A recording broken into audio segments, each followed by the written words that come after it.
नमस्कार, welcome to निधिस blog. आज आप सबको मैं एक ऐसा चीज़ बताने जा रही हूँ जो मैंने भी सुना, बहुत आश्चर्य हुआ मुझे।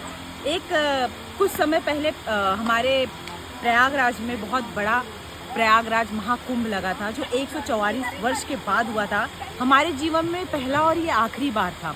तो इंडिया में नहीं, वर्ल्ड में लोग कहाँ कहाँ से आ रहे थे यहाँ पे स्नान करने के लिए। अमेरिका हो गया, यूएस हो गया, कहाँ से भी, यहाँ मतलब इंडिया के कोने कोने से लोग सोच रहे हैं कि हम एक बार, हमें मौका मिले, हम जाएं वहाँ पे स्नान करें। पर हमारे घर में एक ऐसे शख्स थे जो 3 बार प्रयागराज गए पर एक बार भी स्नान नहीं कर पाए। उसका कारण हमें भी जानना है और आपको भी। तो चलिए मैं आपको मिलाती हूँ उस शख्स से।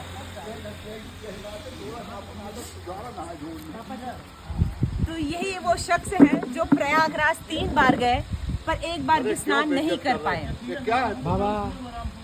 3 बार भी गए, एक बार भी स्नान नहीं कर पाए। तो चाचा, इसका कारण बताइए। लाइव चल रहा है भैया। बेटा ऐसा है, मैं 3 बार गया, लोगों को परम सौभाग्य की बात है। और मैं कई लोगों को लेके गया। धर्म और आस्था तो थी ही, जिसकी वजह से मैं गया। अगर आस्था न रही होती, धर्म के प्रति अगर जागरूकता न रही होती, तो लोगों को लेकर मैं नहीं जाता। हमें लगता है कि हम जब वहाँ गंगा जी में उतरे हैं, इतनी ज़्यादा भीड़ थी और तमाम माताएं बहनें वहाँ पे खड़ी स्नान कर रही थी और लाइन में भी थी। तो हमें लगा जल्दी से जल्दी यहाँ से हटना चाहिए, जिससे और लोगों को जो है मौका मिल जाए।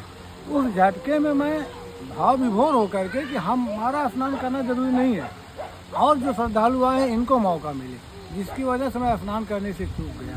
पर चाचा, ये आखिरी है, इसके बाद नहीं आ पाएगा। लेकिन अगर मेरी वजह से और लोगों को मौका मिल गया तो वो मेरे लिए बड़ी सौभाग्य की बात है बेटा। ऐसा नहीं कि अपने लिए ही है, हम वहाँ गए हैं अच्छे काम के लिए, तो मैं नहीं कर पाया तो मैंने किसी और को अवसर दे दिया। आपको अफसोस कभी नहीं होगा? नहीं अफसोस होगा, इसलिए मैंने तमाम माताओं बहनों को हमने वहाँ मौका दे दिया, क्योंकि भीड़ बहुत ज़्यादा थी, लोग बहुत ज़्यादा जो है वहाँ पे परेशान थे। तो अब जल्दबाजी में भाववेश में आकर के हम वहाँ से निकल गए और हमारी वजह से तमाम माताएं बहनें आसानी से स्नान कर मतलब लेकिन मैं दोबारा गया बेटा, फिर मैं पुनः इस कुंभ में गया जहाँ पे अपरंपार भीड़ थी।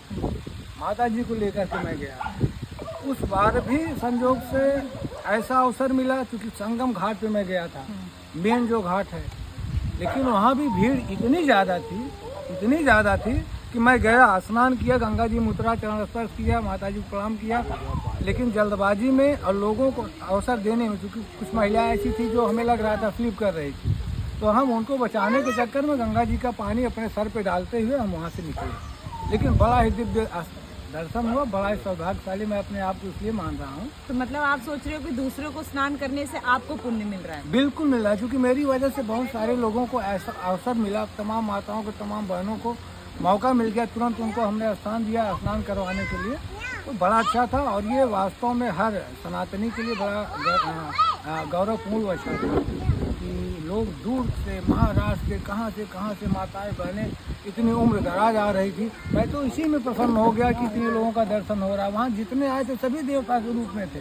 सही बात। तो मेरा स्नान वहाँ बहुत महत्वपूर्ण नहीं था, लेकिन हाँ, हमें यह संतुष्टि है कि मेरी वजह से तमाम लोगों को सुविधाएं मिली। तो हमारे चाचा जी का कहना है, दूसरों को खुश रखो, सफलता अपने आप मिलेगी। तो उन्होंने अपने माता जी को स्नान किया, मतलब सबसे बड़ा उन्होंने पुण्य कमाया है। अब सबसे ज़्यादा पुण्य होता है अपने माता पिता का सेवा करना, उन्होंने वो किया है। तो चाचा खुश है तो समझ लीजिए हम भी खुश हैं। हमको जानना था, 3 बार जाके भी नहीं एक बार भी स्नान नहीं कर पाए, पर चाचा को ऐसा कोई दिक्कत नहीं लगा। नहीं दिक्कत नहीं, मुझे बड़ी संतुष्टि मिली कि मेरी वजह से कुछ लोगों को सुविधा मिली और बड़ा ही अच्छा था। और अब दोबारा जाएंगे फिर स्नान कर लेंगे संगम पे। भाव होना चाहिए, हमारा धर्म तो भावनात्मक है, भावना है, हमारी सोच अच्छी हो, हमारी व्यवस्थाएं अच्छी हों, हम दूसरे के लिए काम आए। ऐसा नहीं कि हम नहा लेंगे तो पवित्र हो जाएंगे। मेरी वजह से कितने लोग वहाँ स्नान कर ले रहे हैं, कितने लोग वहाँ जा रहे हैं। अभी मैं बस लेके गया था, 35-40 लोग, उसमें मैं अपनी तरफ ले गया था। माताएं थी तमाम, उनकी हमने सेवा किया, उनको हमने स्नान करा। मेरी प्राथमिकता थी कि ज़्यादा से ज़्यादा लोग उस संगम नगरी में पहुँचे और इस अवसर का लाभ उठाएं। और चाचा ने ये सब करके बहुत पुण्य कमाया है। जो प्रयागराज में स्नान करने के बाद भी लोग नहीं कमा पाएंगे, उन्होंने इतने लोग का स्नान करवाया है, बहुत पुण्य कमाया है। तो आपको अच्छा लगा हो तो चैनल को लाइक करिए, सब्सक्राइब करिए, कमेंट करिए। जय श्री राम।